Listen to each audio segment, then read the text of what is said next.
Hi, my name is Stephanie, and today I want to answer the question, why do autistic people stim? Stimming is a term often used in the autism world, and it means self-stimulation. Some other words that also mean stimming are stereotypy, self-stim, or even stereopathy.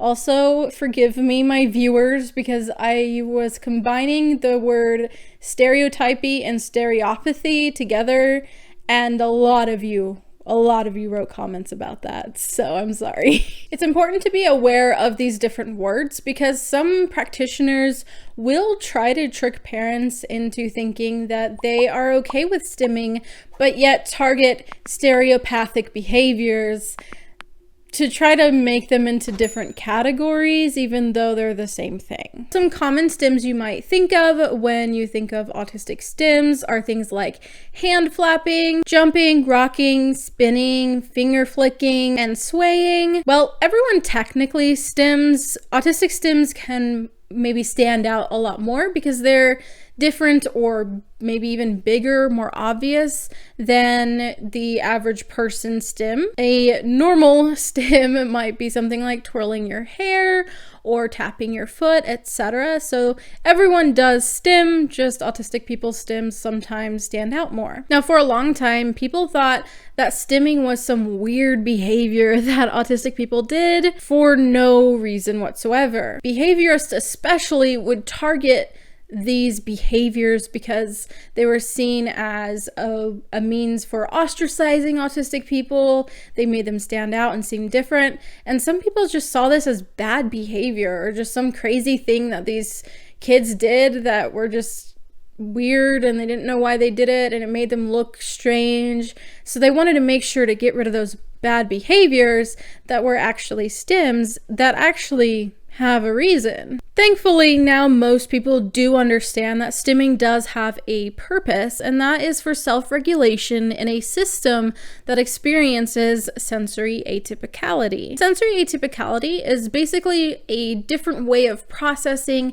and reacting to sensory stimuli. According to one study, sensory atypicality is the primary reason for stimming because stimming regulates the sensory atypicality that the person is experiencing. Another source estimates anywhere from 60% to 95% of autistic people experience sensory atypicality. So most autistic people do experience a difference in processing and responding to sensory information. And due to that, they stim to regulate their system and meet their sensory needs. Now on this channel, I have gone over some of the sensory system and the aspects that may not seem as obvious to some people, and maybe the causes for some of the odder looking or seeming stims.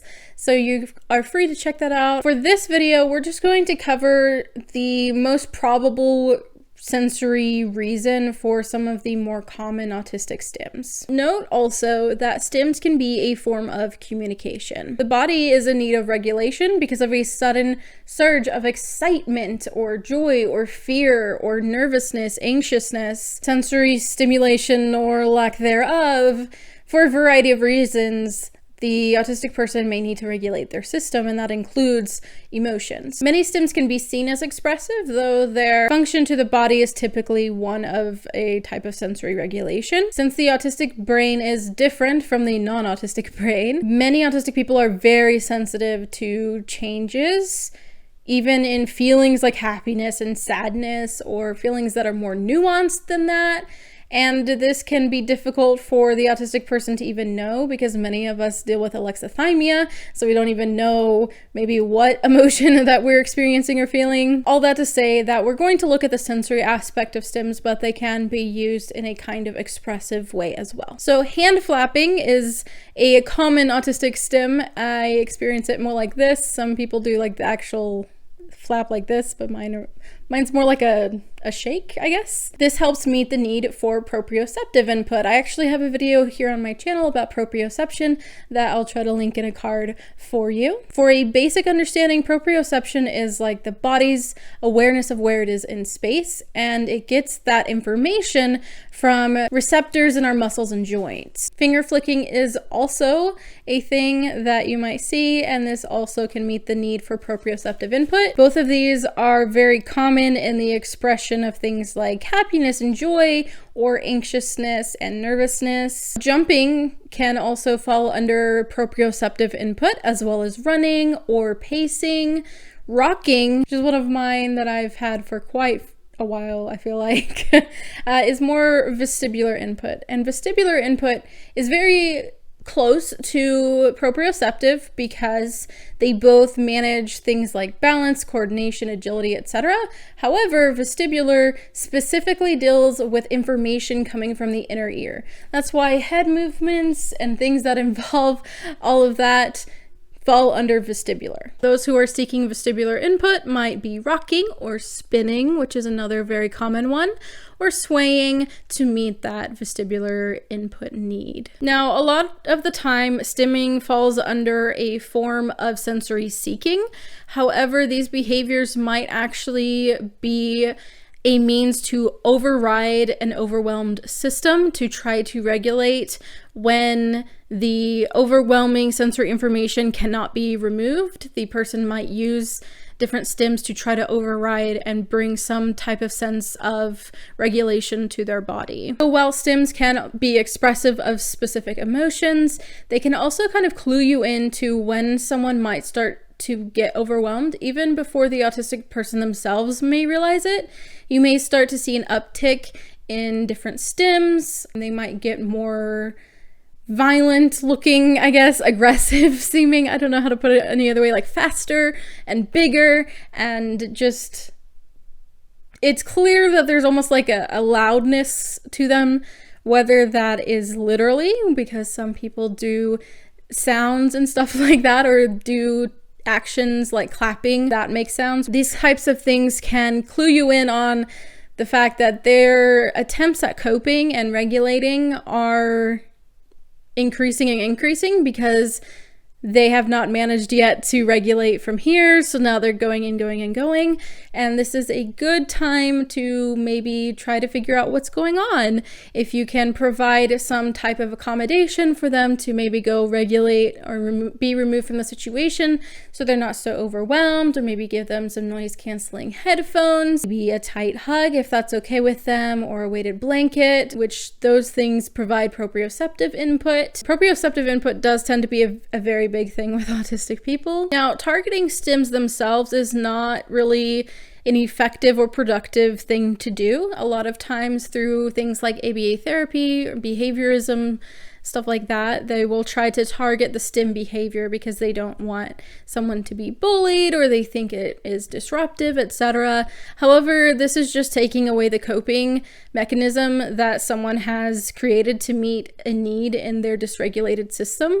So this is really counterintuitive to helping the autistic person. Instead, I would highly recommend meeting the sensory needs.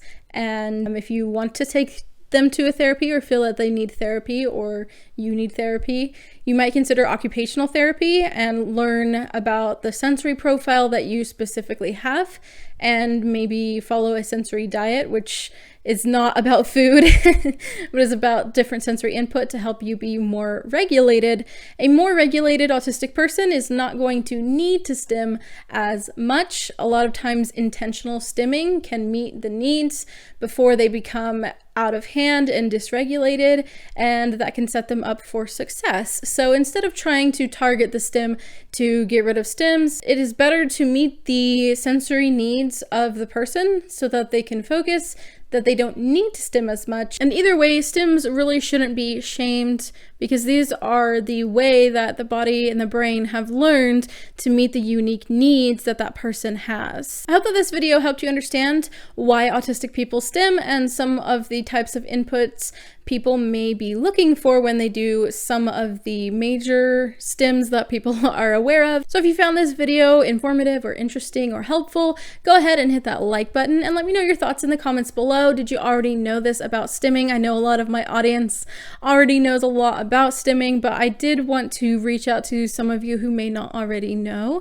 So share your experiences and maybe your understanding about it, and if this helped you in any way.